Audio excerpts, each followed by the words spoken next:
Okay,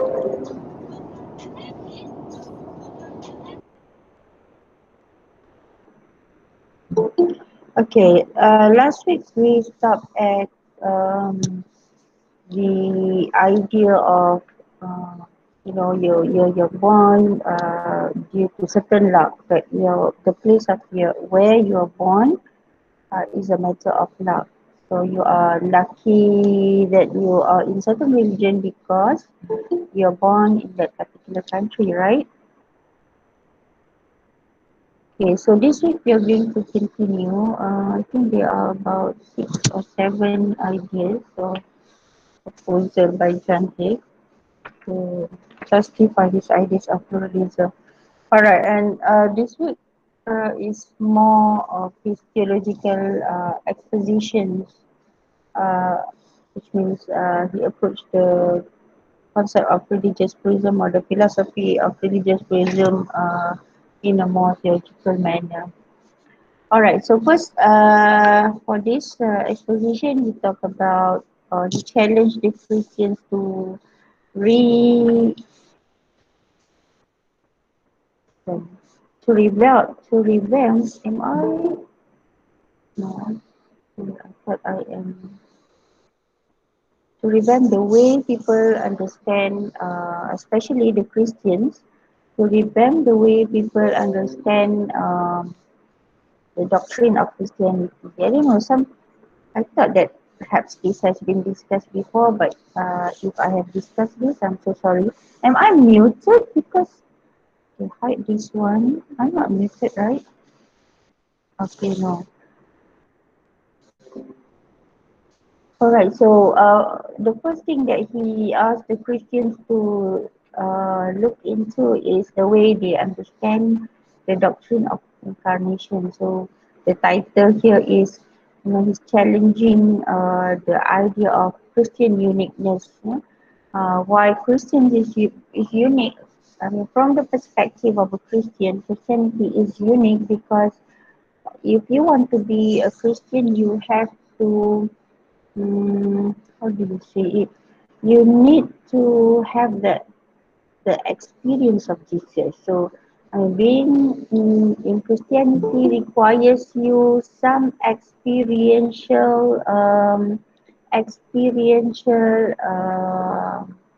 evidence. Yeah, the experience of Jesus Christ, crucified, ascended, resurrected, and incarnated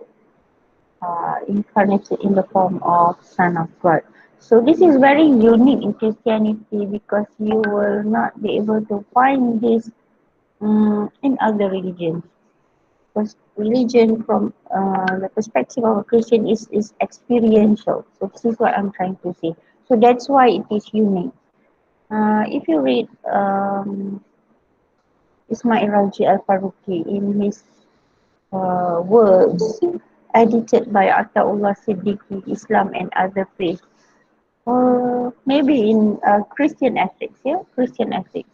So he said this is very interesting to Christianity, even though it may be not relevant to people other than the Christians because, well, see, for example, you're living in Europe or in a Western countries whereby you can relate yourself with this single experience of him, and maybe that religion is relevant to you. But what if you are a Malay, a Hindu, or a Chinese, or a Buddhist?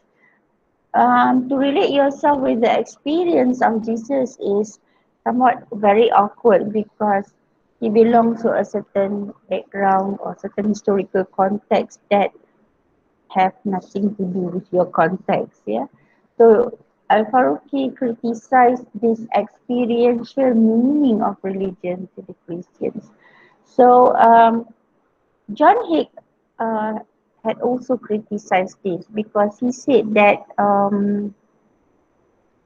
you cannot uh, you cannot explain religion from that perspective of experience because according to John Hick, it is not the real experience for people. You should take it as symbolical rather than literal.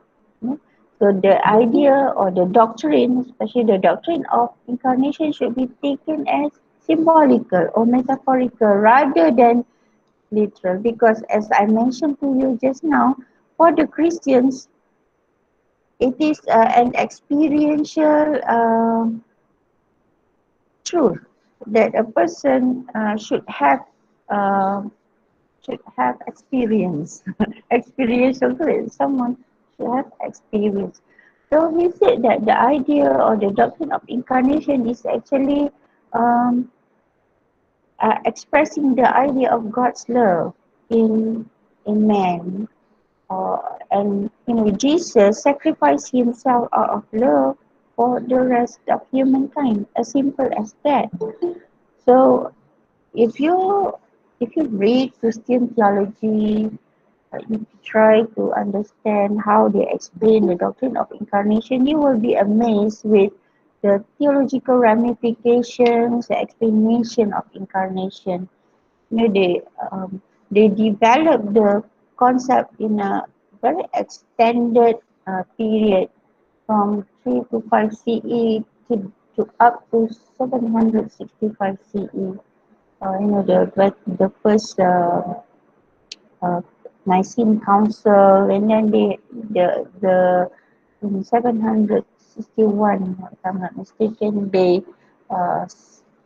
kind of concluded with another theology. Maybe I've voiced this before, but I would like to repeat again. We started off with explaining the relationship between Jesus and God, yeah, in 3 to 5 CE, and then and then they bring the idea of how is this possible, the relationship between the transcendent God, God the Father, and God the Son, because the transcendent God is too far and above, whereas Jesus is human being, and well, at least if we want to explain him as the immanent God, how do we justify for this God to come down to the earth, walk in the history? This is the terms that they use. The God that walks in the history in the body of man. How is this made possible?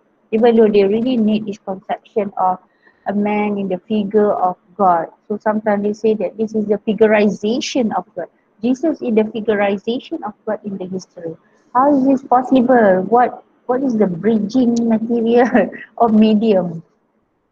So they developed the idea of Holy Spirit later on, the idea of Holy Spirit that justify for the relationship between the two.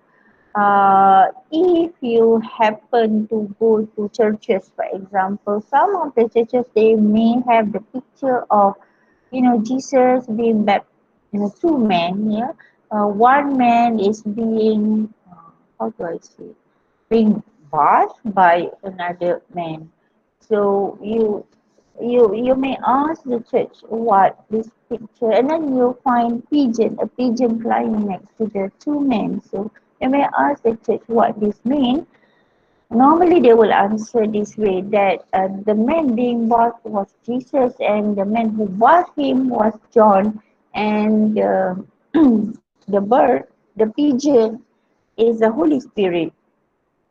So the idea of Holy Spirit came later in the century, after the 19th, to justify the merging between the transcendent and the immanent.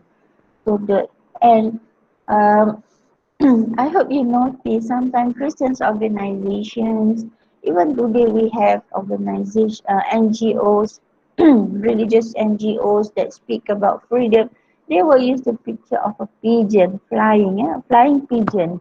Well, if you're very uh, sensitive and if you are very meticulous, you will be able to associate that this pigeon is actually the Holy Ghost. Yeah? The Holy Ghost is one component, or the word they use it, hypostasis, that enable the love of God to be enveloping the body of Jesus, and and and, and you know, because of that, um, this forgiveness of humankind is made possible.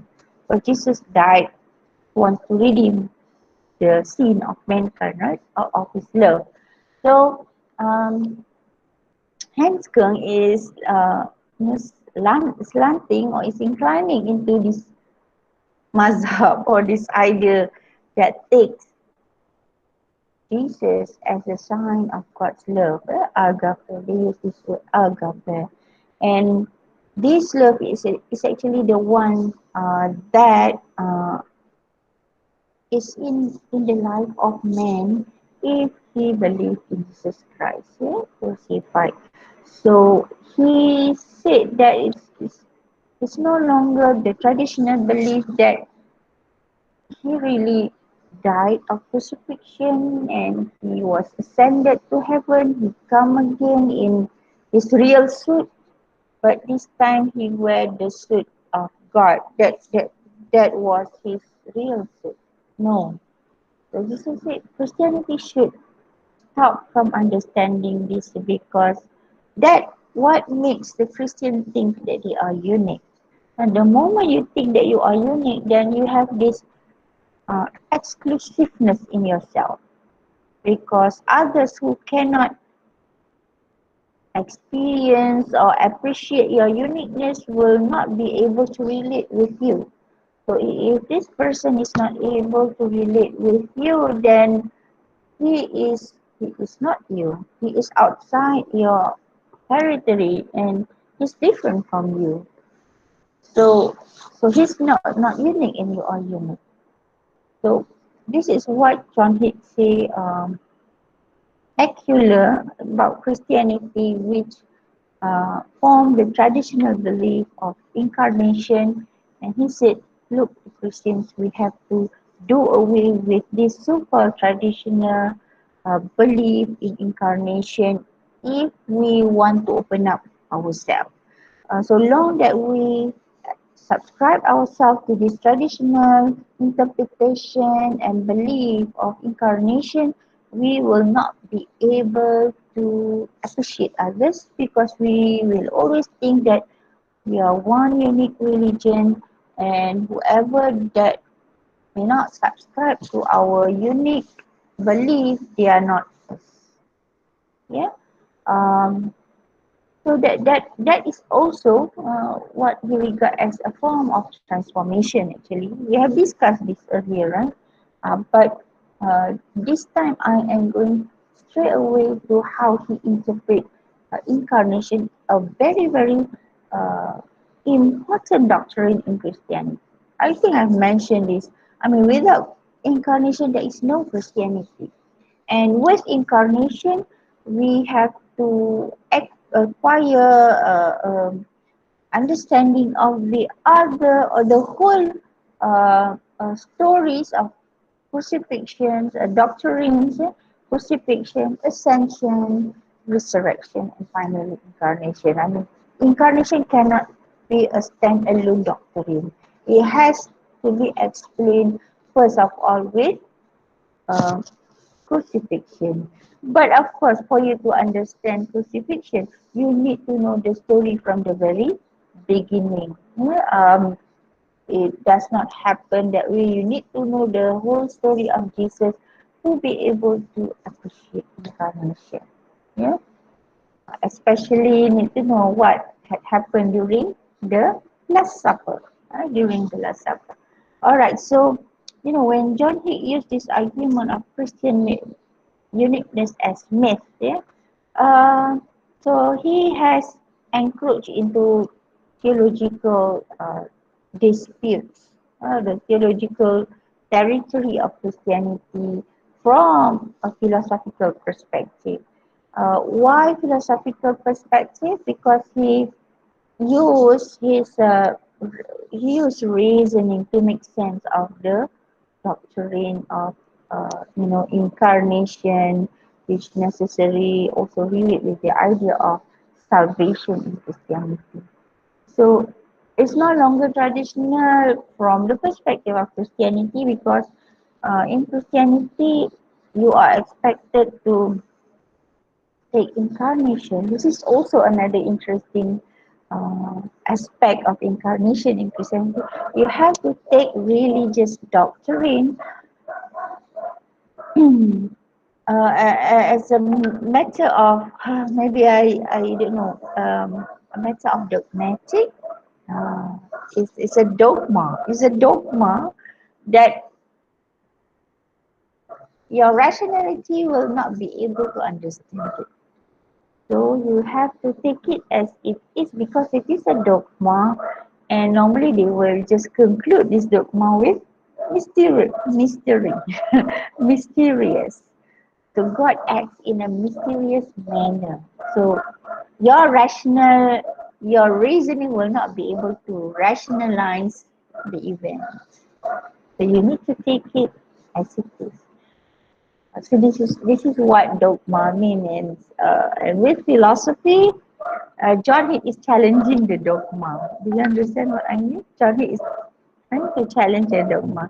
Now that's why I remember earlier I said he decided to go out from theological faculty to philosophy because in theological faculty you cannot but to take religious doctrines as dogma. So there is little way that you can challenge the doctrine. But John Heath had the courage to go out from the theological uh, background to philosophical, forte to challenge the traditional belief of incarnation. So, and before I move to the next point, um, you compare to Islam, for example. I'm supposed to be doing this later, but I'm afraid I forget about it later. So, I mean, if talking from the perspective of a Muslim, if you are to accept religious pluralism, then you may have also to accept this challenge. How is it possible for you to challenge the so-called dogma of Islam, especially the concept of Tawheed being the fundamental of our so-called doctrine or dogma for that matter? Do you think that Tawheed is not rational enough? This is my big question to all of you because we have had, I think, I spent one class to discuss the concept of Tawheed in a very rationalistic manner uh, via the five principles. So, yeah, if we are to accept religious pluralism, then we may have also to do like what John Crick did, question about the fundamental doctrine of Christianity, charging it as a dogma and criticizing it from philosophy, instead of interpreting it from theology. So I think this is a problem with religious pluralism for having a very I think negative ground of accepting religious doctrines, because as I mentioned just now, religious doctrine as mere dogma. All right, and then one of the approaches used by Johnny is also debatable because, as I have mentioned a number of times in our meetings, that John Hick presented himself as a philosopher. But then when John Hick started to uh, using to adopt the method, not method, he did not adopt the method. When he when he used mysticism, I would say when he used mysticism to justify religious pluralism, I found there's some awkward in that in terms of methodologically. What I'm trying to say, his methodology is not compatible because for those who are familiar with mysticism, you know that mysticism uh, used or embarked on different methods in comparison to theological methods, for example, legal methods. Yeah, mysticism use esoteric method, and this esoteric method is not the method of everybody, esoteric or spiritualism. But interestingly, John Hick used this esoteric tools to justify religious pluralism. Yeah. So, and he cited from John Hick cited from a number of Muslim scholars, Ibn Arabi, Jalaluddin Arumi. So this is, if you notice that these poems, the lamps are different, but the light is the same. It comes from beyond. So this phrase, these poems have been quoted by pluralists, by, transcendentalists alike, by the Sufis alike, or modern Sufis, or mystics. I would use mystics. Yeah, this is interesting because um,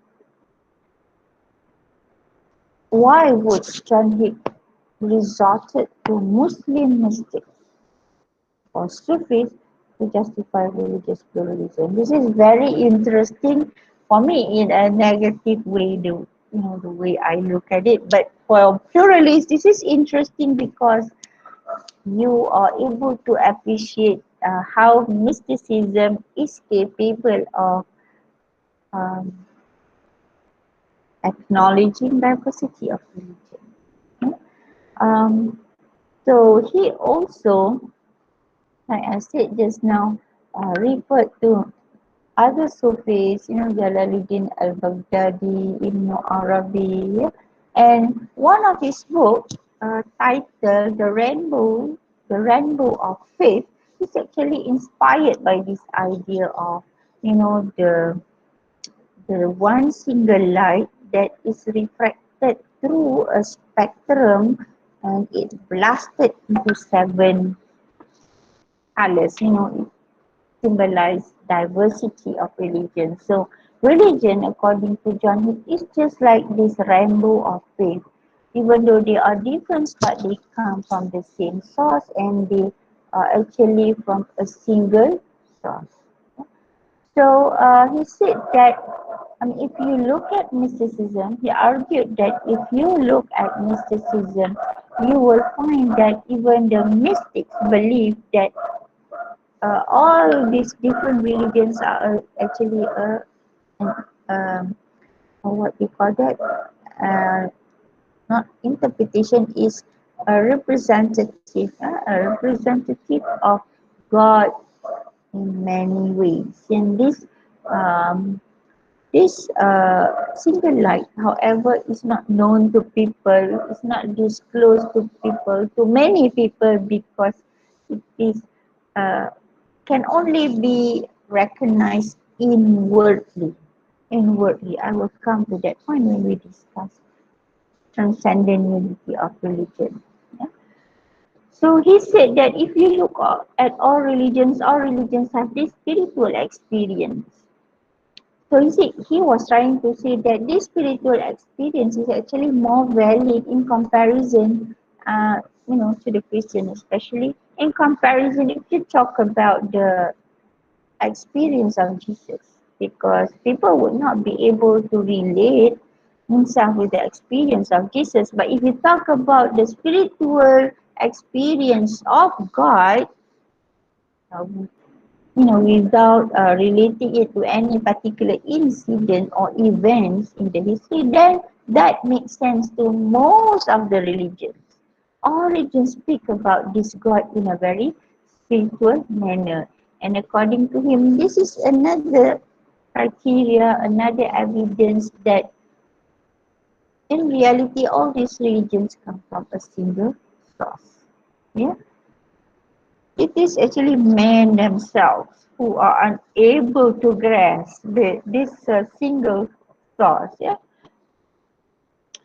And what is also interesting, the way I see Hick is, interesting in the sense that I have a lot of questions that what I mean by interesting.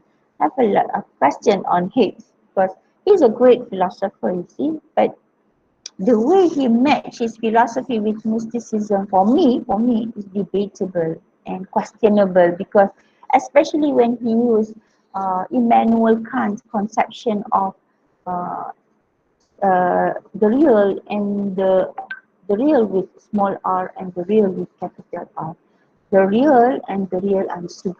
Yeah. So you know who was Kant, right? I think I've mentioned about this. Kant was the prince of enlightenment. He's very rationalist. He's a deist. That you can accept religion at the level of reasoning. You know, if religion is reasonable, then you can accept it. But and that's why you have to interpret religion to make religion sound to you. If it is not, if you are not able to reason out religion, then you take religion as a dogma. Yeah, so Kant did not like this. Kant said that you have to make sense of religion. That's why he is a deist. Yeah? A deist is someone who try to find logical explanation about God, and God has to succumb to human reasoning or logical explanation. All right. So when John Hick used Kantian philosophy to understand mysticism, this makes me even uh, unable to grasp what he is trying to say, because he said that the real, the God that we are worshipping, people of religions are worshipping, are actually the real of.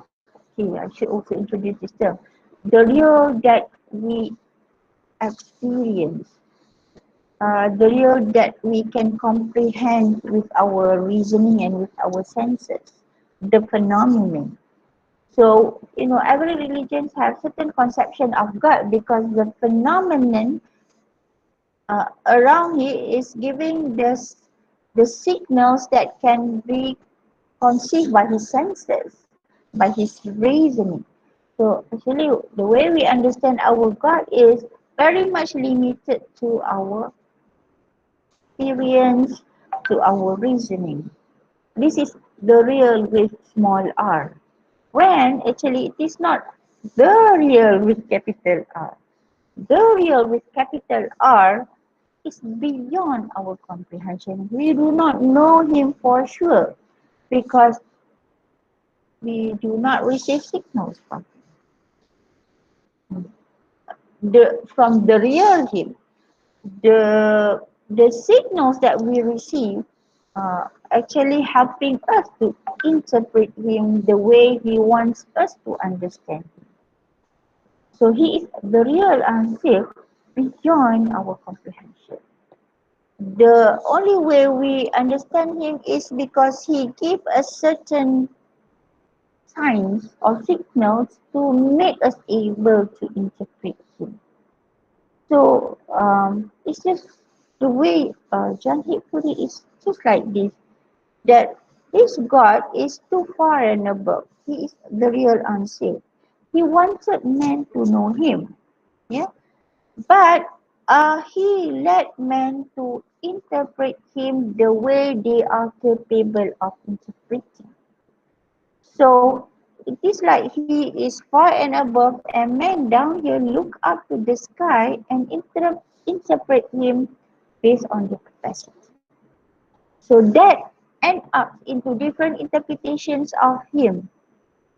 So man comes with different conceptions of the real, the R with the small r, based on their own phenomenon.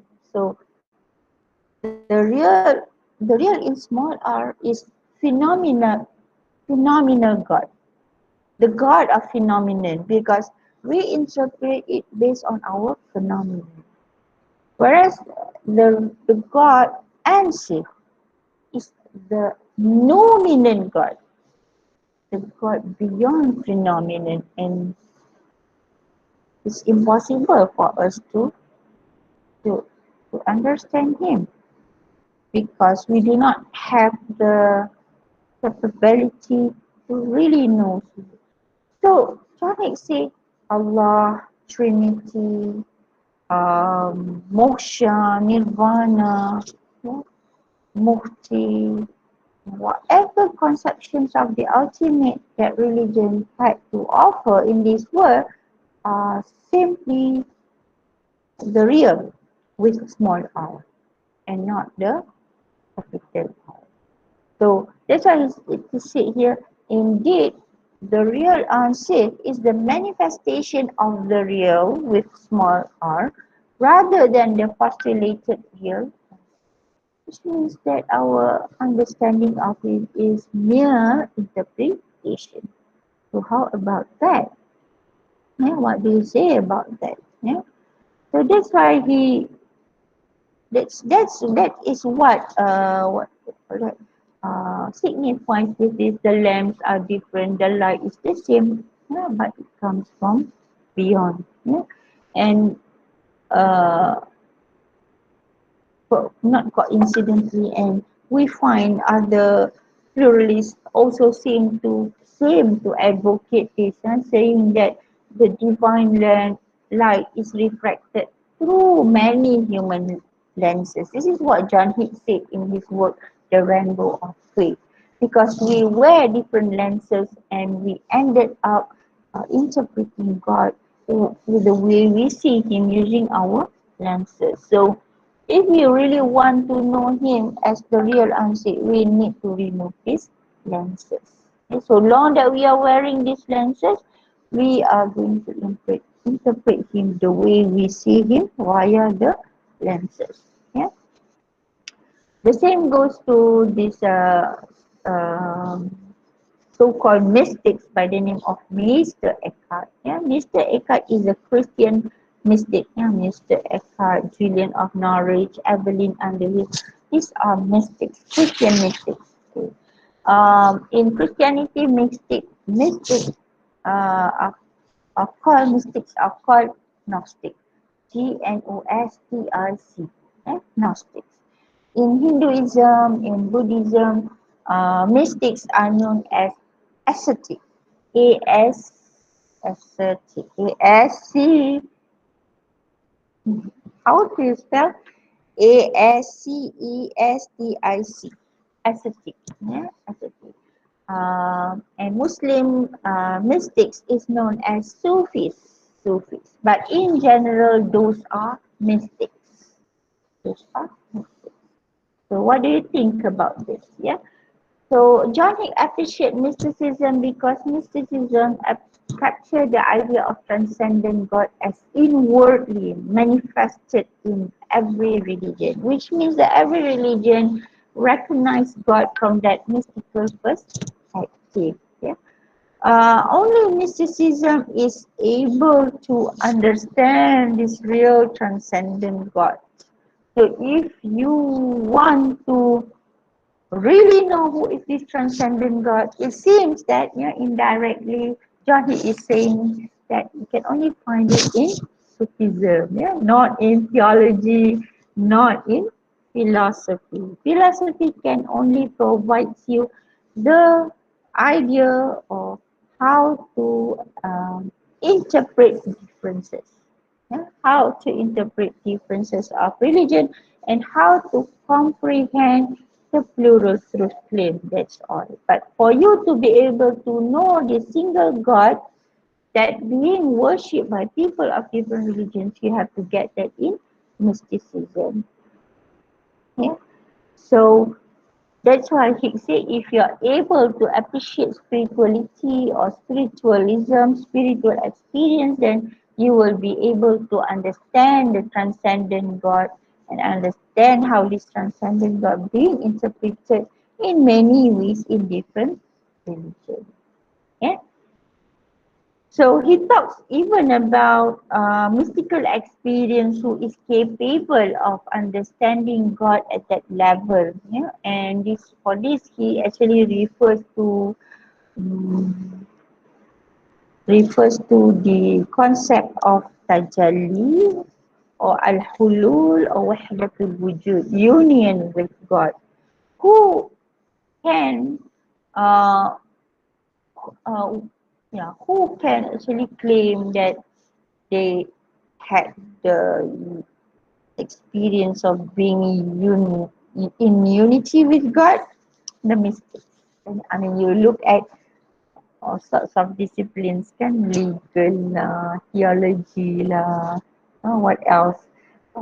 Biblical or scriptural studies, or even modern sciences lah. You cannot find scholars who claim that they have experienced unity in God, or at least propagated unity in God lah, even though perhaps this particular scholar have never had an experience in unity with God. None of the disciplines except for mysticism. So only mysticism propagated the idea that man can experience unity with God. So John, he appreciates mysticism for this reason, yeah? And he said that that's the reason why actually there are many religions, because he is single and only a mystic is capable of being in unity with him and understand the real concept. So this is his recognition for mysticism. All right. So, but finally, there is also another interesting experience. Argument when, say, for example, why a Christian why a Christian mystics or Christian Gnostic, finally also resorted into Trinity, or Hindus ascetic finally resorted into Atman or Moksha, and the Buddhist mystic finally resorted into Nirvana. Why? I mean, he's supposedly they will not confirm what have been established by the traditional doctrine, right? But why are these mystics going back or resorted back to the super rigid doctrine in their religion? Because he criticized. He criticized because even the mystics, some of the mystics, um, were caught in their own confusion. What type of confusion? Because um, these mystics had also been influenced by his context. So if it's a Christian mystic, for example, his context would be the Christian, and his idea of God be very much revolve around this concept of incarnation, resurrection, crucifixion. So therefore, finally, when he explained his mystical union, he would say that, oh, God is Trinity. So he said the reason for that is because even mystical experience can sometimes be deceived by the mystic's context. So what he was trying to say, even in mystical experience, you cannot be very certain because there's a lot of possibilities that you are very much influenced by your context, and that has encroached, interject you during the Rahlatul Wujud, during the hulul, during the makam of which you experience God, but your experience is very much dictated by your context. So, well, it seems that even in mysticism, your puzzle is still not solved.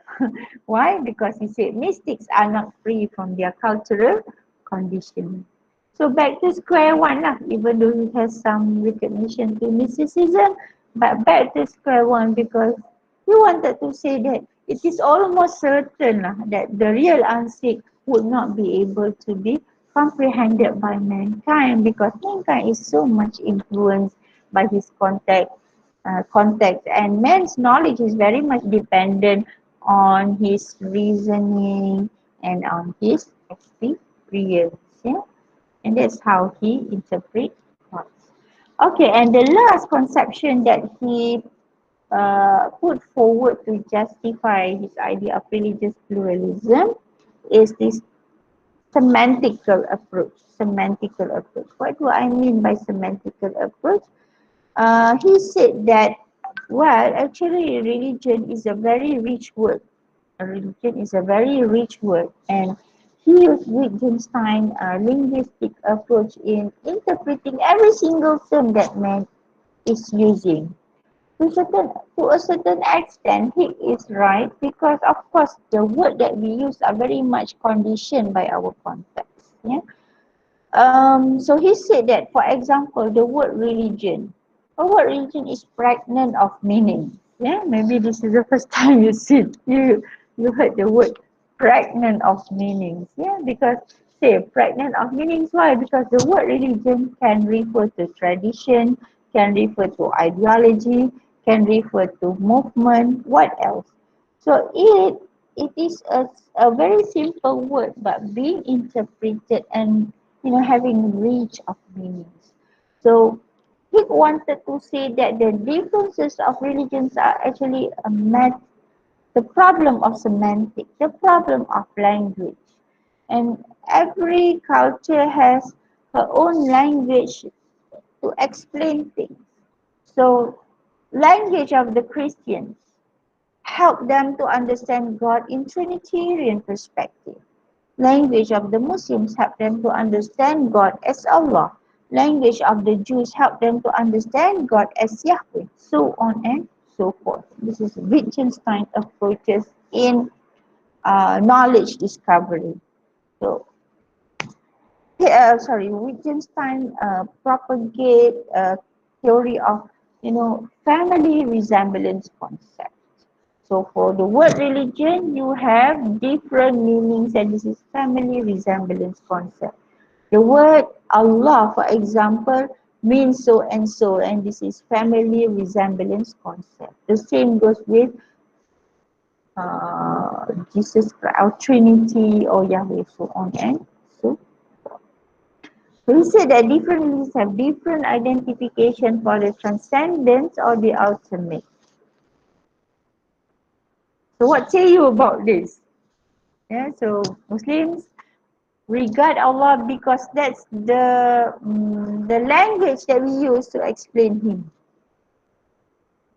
The Christians understand God as Trinity because that's the language that they use to understand Him. All right. So, well, quite interesting. Yeah, quite interesting. But I guess if you can relate with what we have discussed earlier, and I think this is how John Hicks being very relevant to Wilfred Cantwell Smith is on this concept of cumulative tradition, on the concept of religion, religion as profane, as belong to the realms whereby man is capable of using whatever resources they have to try to understand the world, the profane, the profane world, the secular world. But when it comes to the sacred, man is handicapped. Man cannot understand the sacred very well because he doesn't have the tool to understand the sacred. So he got stuck with his very limited access to understand the sacred. So he just interpreted the sacred based on his limited words, yeah, based on his limited experience and based on his limited context, and he ended up defining God as it is, and that what makes religions different. Yeah? So if we look at John Hicks' approaches that we have discussed from the last week until this week, okay, we found that he actually used or he adopted three major approaches in uh, propagating his philosophy of religious pluralism. First is a sociological approach. This is necessary, as I mentioned just now. It has to take it at the level of society, at the level of anthropology, at the level of human society. Yeah, because human and the society makes religion. Remember the idea of cumulative tradition is the people's thing and people develop it from time to time and become religion become as such. So that's why the word tradition in the West has certain specific meaning. You see, that's why if you think carefully, if you study Quran and Sunnah, you find that the Western scholars define Sunnah as tradition. As if this tradition is solely human endeavor and has nothing to do with the revelation. Whereas we learn in Usuluddin, what is the meaning of hadith? What is the meaning of sunnah? What is the meaning of athar? Even though those are, say for example, the words of the Prophet, those are the actions of the prophets, those are the recognition of the prophets, but those are also inspired or revealed to the Prophet by Allah. And that's why they are still regarded as revelation. We learn that the hadith is, the meaning comes from Allah and the words come from the Prophet. But it is still revelation, and that's why Muslims regard the hadith as sacred, isn't it? Yeah. But then, um, if we follow Sahih, then hadith is a matter of cumulative tradition, handed down from one generation to another. So that's why I'm not so I'm not so fond of translating hadith as tradition, because in the Western discourse discipline, hadith is called as tradition. So this is sociological approach in religion. And then we found also that John Hick used theological approach, especially when he challenged the doctrine of religion. Yeah. Um, and for Christianity, this is a must, according to John Hick. And I think I have also mentioned to you earlier that John Hick and a number of theologians come together to challenge a very pertinent doctrine in Christianity. They wrote a book titled The Myth of Christian Uniqueness. Before that, Jesus has written a book on the myth of incarnation. And then he teamed up with some other pluralists like Paul F. Meter and Leonard Swindler. Leonard Swindler is still around until today, and he challenged the concept of Christian uniqueness, especially in the doctrine of incarnation. So what do you think? We want to become a pluralist, also we have to challenge the concept of Tawheed. Na'udzubillah. Uh, please don't do this. I will have heart attack if I found that one day my student wrote on the Facebook or wrote on the blog that let's challenge concept of Tawheed because we want to propagate religious pluralism. Why? Because this is what John Hick had been doing. If you, because our course is very much limited to the works of scholars who interpret religious pluralism, yeah. Hopefully I can help to design, inshallah, in the next curriculum review. I want to give evidence how people of different religions have been adopting Hickian approach to justify religious pluralism. Yeah. For example, now I am supervising my students. He is writing on civic pluralism in Indonesia. Yeah. And the civic pluralism is actually another interpretation or another camouflage of religious pluralism. Yeah. And with civic pluralism, these scholars, pluralists in Indonesia, were challenging the concept of tauhid. Uh, so it's massive. The way religious pluralism attack religion at this time is very what would I say is very challenging because you will never realize it until you don't realize it until you understand what religious pluralism is all about. It's a problem of akidah. That's why you offer it in Usuluddin. In the past, maybe we had, when you study Usuluddin, Dr. Amali maybe teach you about free will and predestination, the concept of good and bad, the concept of God, the concept of prophet. So what else? And imamah, concept of hereafter, responsibility. Okay, so these were among the issues discussed in Usuluddin during the Middle Ages of Islam, or during the time of Islam. But then we found that today the issues of Aqidah has expanded. If you look carefully, religious pluralism is a challenge of Aqidah these days. And you see, it does not only penetrate into the questions of who is God, but it's also attacking our epistemology. What type of resources that we need to consult to understand religion? Because religious pluralism suggests that your understanding of religion is limited to your understanding of the world alone, not the understanding of God at that level. Whereas we know that in Islam, we are capable of understanding Him. Remember we discussed about the concept of duality and the relationality? Yeah, we are capable of understanding Him. We have very certain knowledge about Him and we are guided when we want to understand Him. That's why we have relationship with Him.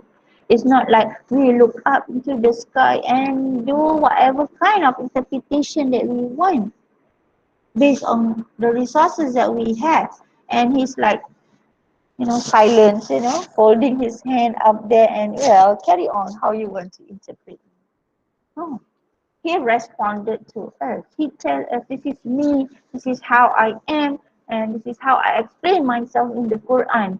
And I have given you your context to be able to understand me the way I express it in the Quran. But bear in mind, I give you only a little bit of hints about myself because you will not be able to know me for it because this is what I allow you to know about me. And based on your capacity, you know me on the basis of what I allow you to know about me. But I do relate to you. I do tell you who I am. Not that carry on, just interpret who I am the way you like. No. And we know that in Islam, the more we learn about him, the better knowledge we have. The more certain we are about him. Ainul yakin, hakul yakin. This is possible in Islam. It's not that this a sacred word is totally out of this world that we have very little clue or have no clue at all about him. So this is what happened in Christian theology. See, because I said here theological approach. This is what happened in Christian theology. And think about it, whether we are happy with this, whether we want to be caught with this in interpreting God. Yeah? And finally, the mystical approaches. So he has to, being a philosopher, being a theologian, he had to resort to mysticism to justify his idea of religious pluralism. And that I have written in my paper, that is very debatable because for those who really understand the mystical movements, ideologies, concepts, philosophy, so on and so forth, philosophy of mysticism, then you will know that never that mysticism can come to terms with theology and with um, in Christianity there is no legal with Sharia, so-called with law. So there is no way that mysticism can come to terms with theology and law. All right. So I think on this basis, I found that there is a methodological flaw in Hicks' ideas about religious pluralism, yeah, especially when he used mysticism. So that's about it with regard to John Hicks' conceptions of religious pluralism. Is there any question before I move to um, global ethics? Yeah. Aiman, are you around, Aiman? I hope you're around. Any question, my dear students? What are you doing out there? Having your coffee? Have you had your breakfast? Give me a few seconds. What? Having breakfast, madam. Macam mana, Syakir? Yeah, in my room having breakfast. Oh, okay. Having breakfast. What do you have this morning? Nasi lemak. So many. Oh, Masya Allah. That is a blessing. You are on campus or at home? I'm in campus right now. Okay. Okay, tell me, my dear students. I have read in the Facebook kan, online kan. Are you really stressful that, being cut on campus, being locked down on campus? Stressful, ke? Kinda, doctor. Huh? Kind of. I Kind mean, of. yeah. Okay. At first it was okay, but right Hmm. now I just wish that we can go out at least for a while. Yelah, faham, faham. I can understand that. I'm kind of stressful also. I didn't manage to go to Malawati Mall. Yes, we want mall, doctor. We want mall. You are generation of malls kan. Like every weekend you unwind going to the malls. Dapat minum tea life pun jadilah eh. I can understand that, but inshallah, you hang on. I think soon we are able to go back to our normal life. But that time is going to be kita jaga kita lah. We have to look after ourselves. We predicted that by semester 2 we can have face to face inshallah. I think if we can control the cluster, that is good lah. Yeah? I think the problem is when we have this cluster, carrying out the disease from one to another. But if everybody look after themselves, right, reduce the cluster, inshallah. I guess by this time, I think we are all aware and can take care of ourselves. Maybe the government will have to trust the people. This is a challenge to all of us. I think what I feel about COVID because somebody wrote in his Facebook, one of the academics lecturers said that, well, if COVID cannot teach our politicians something, he said he doesn't know what else that can teach us. So I think politicians can always be politicians, yeah, but I think this COVID teaches us as people, yeah, uh, how to behave, how to think rationally, right? Look after ourselves. We can never depend on the politicians. We have to depend on our own self and the people around us, the so-called Samaritans lah, to pursue this nation. It's a good lesson to all of us, and we can see that who are the sincere people that help the nation. Yeah? It's not the politician, no, because because I think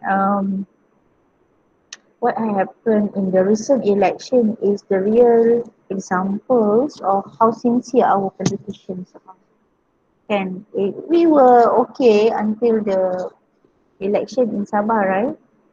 And also this Siva Ganga kan, this responsible Samaritan can cause chaos also in the society. So what we need to learn from this COVID are two lessons. Yeah, there are many good Samaritans, good people around. Yeah, they are still good society. So we have to develop in ourselves this good behavior because one single bad behavior can cause a turbulence in the society. So everybody has to work, has to try to be a good civilian, good Samaritan. Now you are all being good Samaritan, I think, good civilian, good citizen, stay on campus kan. Jangan lari-lari, koyak pagar and whatnot. Because we learn also kan, and what happen if you curi-curi keluar. And then politicians lah. Maybe this is good way for Allah to educate the younger generation to be good Samaritan. Hopefully, when you people become bureaucrats, when you become politicians, you're more concerned about the values, kan, morality and responsibilities. That's how I look at COVID. So. Hmm? All right. So if there is no question, I take it as there is no question. We go to a very quick one and also very interesting because I think this is more, maybe religious pluralism is too sophisticated philosophy lah kan for people out there to swallow or to accept, or whenever they speak about religious pluralism, they speak without knowing what actually they are talking about. Yeah. But this particular title that we are going to discuss today is something that everybody can absorb, yeah, but still there is a catch. There is a catch that I would say, but and hopefully we are able to.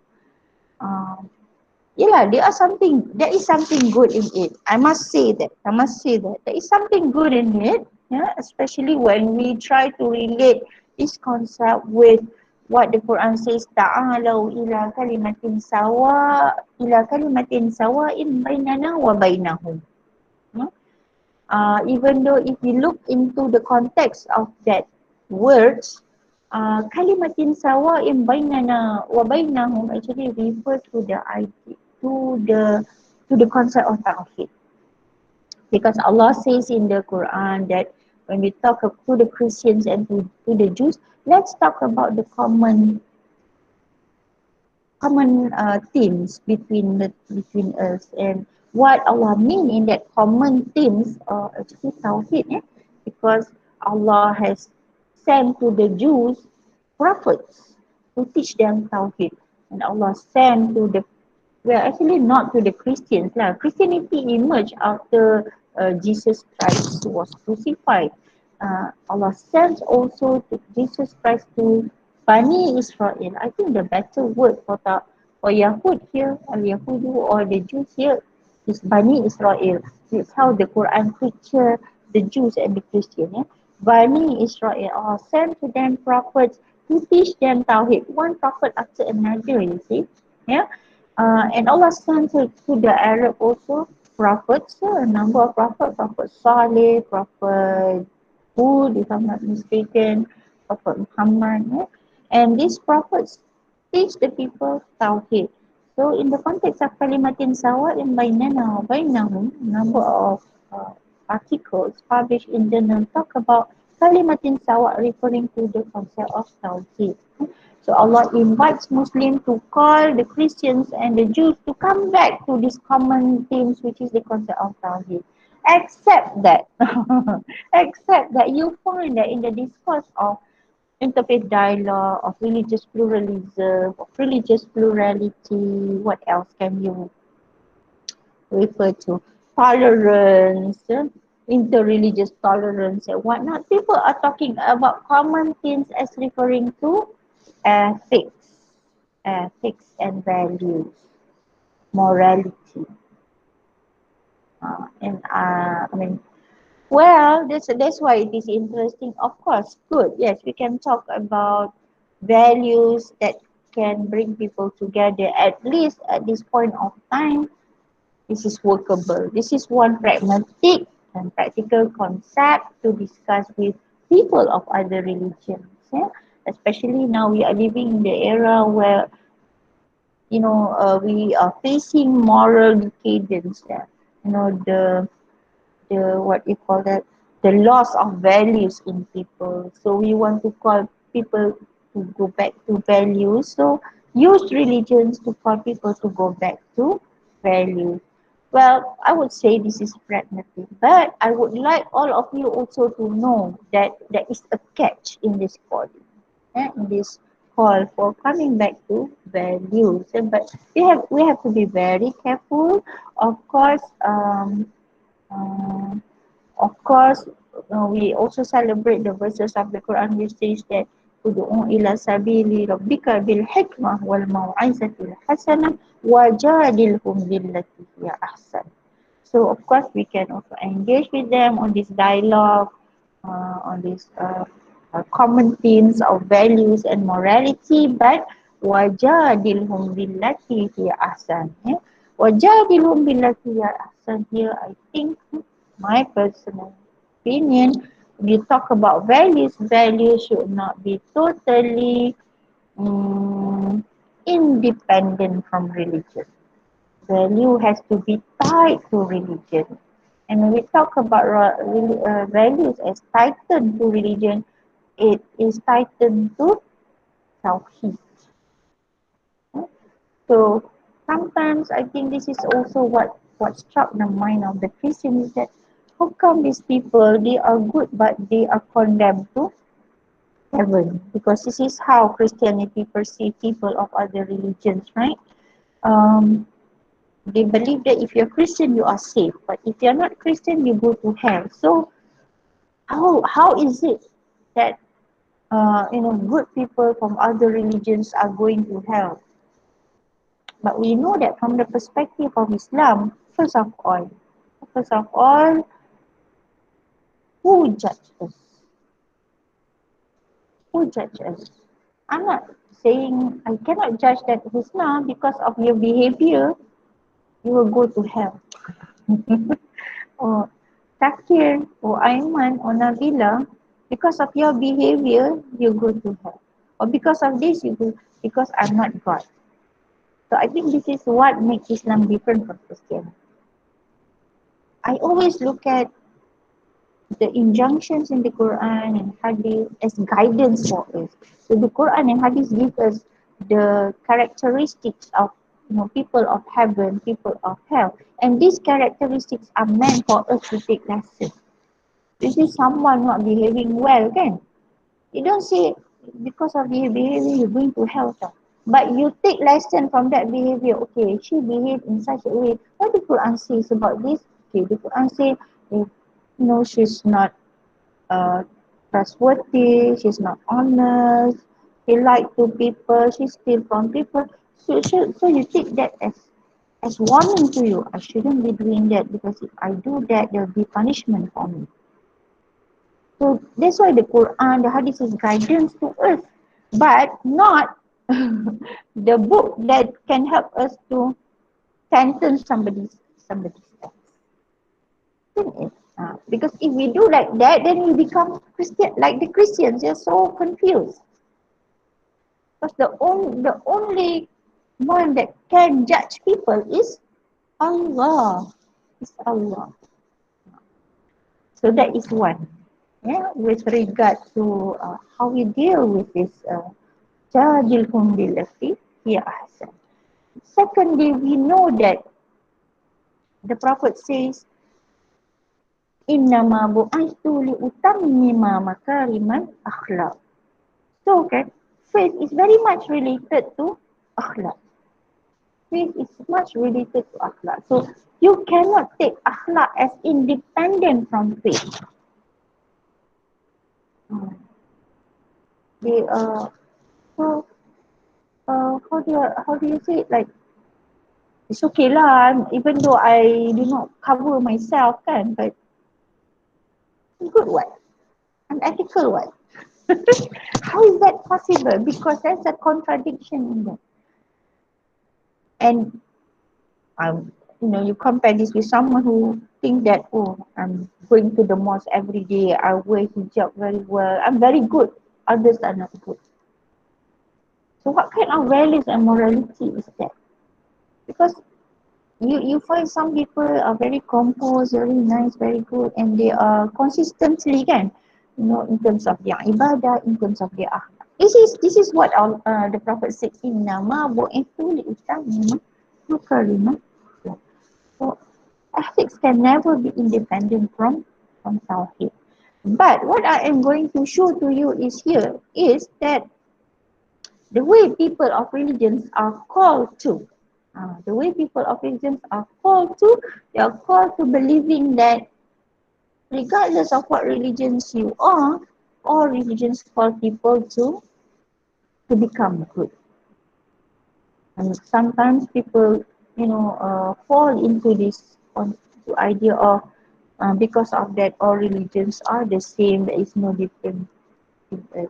You don't be surprised. Maybe in the next semester or semester after this, you will be able to go for, visit to temples, visit to house of worship. So, and you'll find the speaker of that particular house of worship will say that, you see, actually, my religion teaches this, good things. Your religion teaches good things. There's nothing different between us. Huh? All religions teach us to be good. Uh, well, there is something good in what he says that origin teaches something good. But this is not the conclusion that Allah wants us to arrive at. Allah wants us to know that being good is as essential as knowing Him. Yeah? So we cannot simply sell this by the virtue of every religion teaching good. But this is what global ethics is calling for. This is what global ethics is calling for, but not global. Okay, Hanscom. And Hanscom is the pioneer of global ethics. As you can see, he wrote a very significant book. Sometimes, you see, I feel very low when I speak about all these Western scholars, even for myself, because I think we are scholars and we study this and we learn Islam, but we are not making impact. We're not making impact. Look at these Christian scholars, and they are making impact to the people. So he has been starting talking about this longer than this. I think even before the 90s, yeah, before the 90s. For those who still remember Second Vatican Council, I hope I'm also glad to tell you that Hanscom was instrumental in calling the Catholics to change their position from exclusivism to inclusivism. He was very instrumental to the Christian Catholics to open up their perceptions towards other religions. Yeah, and he was also very critical of Christianity, of Catholicism, because he challenged the Pope. Hanscom challenged the Pope, the institution of papacy in Catholicism. Yeah? I hope you understand. In Catholicism, there is a concept of papacy. The Catholic is led by a Pope, a single Pope, and this Pope is, I think now is Pope Rausinger, or they have changed their Pope. I no longer follow. Maybe I have forgotten. This Pope is infallible. What is infallible? Maksum. Yeah. And this Pope, whatever he says is the saying of Jesus, because this Pope symbolize the church. Yeah? And church is the body of Jesus on earth. So he is infallible, maksum, he can never be wrong. And hence could challenge this concept of infallibility of the Pope, and because of that, he was dismissed from the ministry. He was excommunicated from the church. He can no longer teach at the church. He can only teach at the university. Yeah. So this happened to this man, and however, I think he has a very noble vision, yeah, mission and vision. So he called for people of religions to unite together in a certain concept of ethic that can help people of religions to live in peace and harmony, and of course, ultimately contribute to the global to the global peace. So he promoted this global ethic. And he said that global ethic will tap on the at minimum, what can bring people of religions contribute to the global peace. So he said, well, What values you have lah in your religion at minimum that can bring you together. Yeah, so it's like tolerating despite the differences of religions. Please tell me or please look at your religion and see what are the minimum and minimum the common values that we can let let us to be together. And these values to bring men to the same platform despite, you see, despite their dogmatic differences.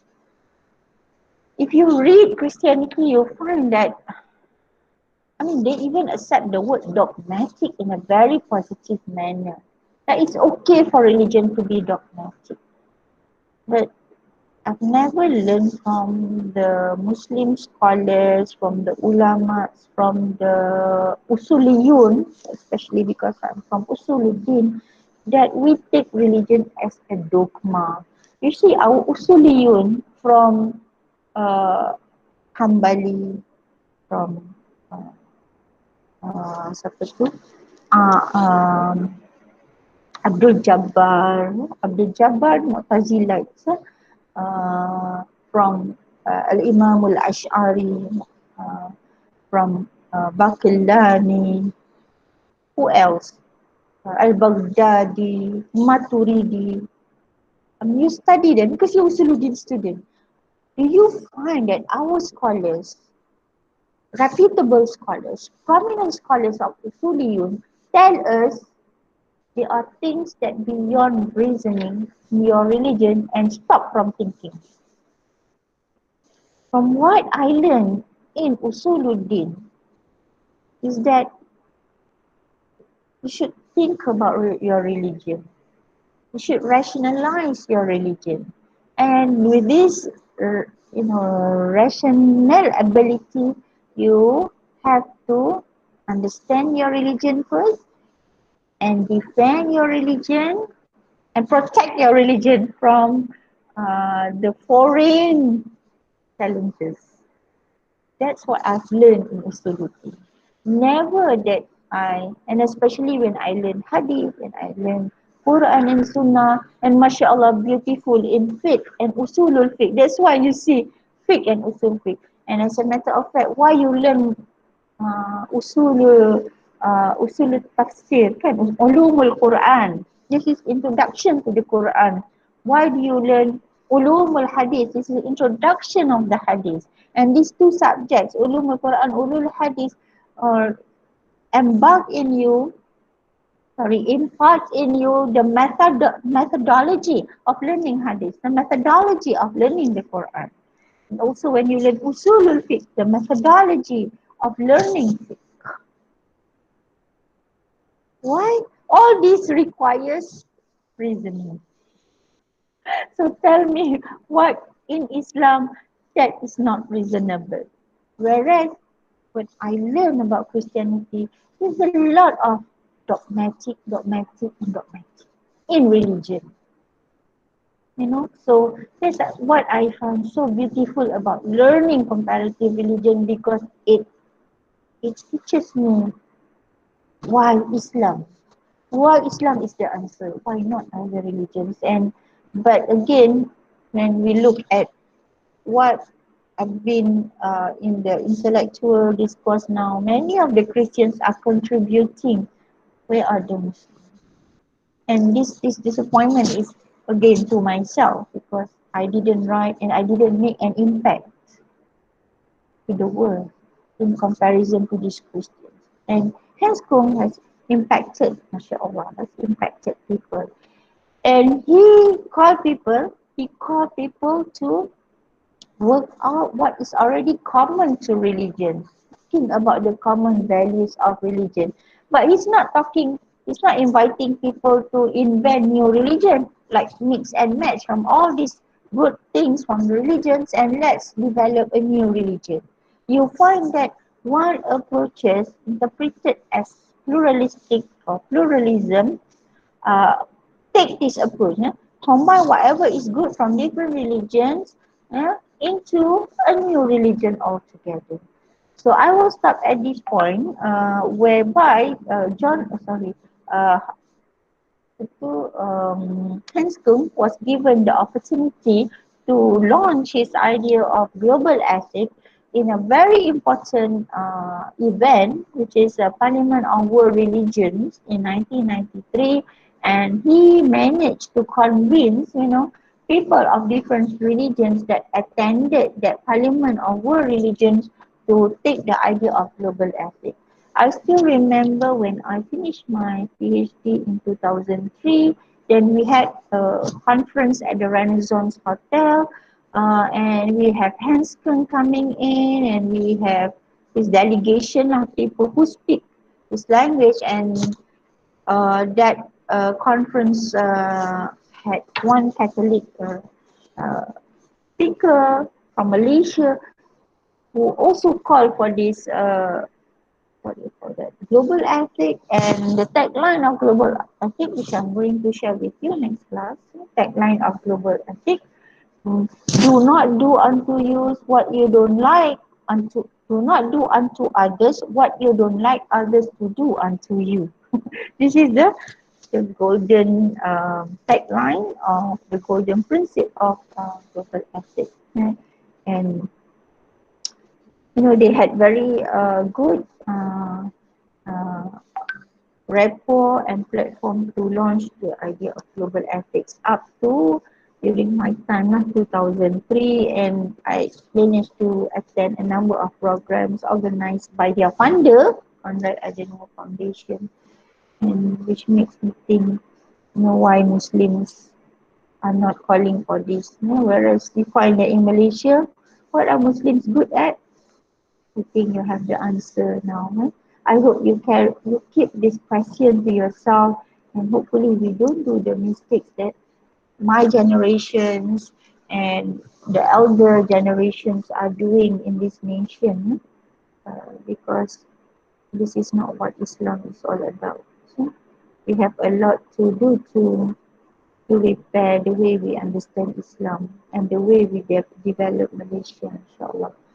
So I guess that's about it for today. Thank you so much. Inshallah, next week we're going to continue Hanscom and syncretism.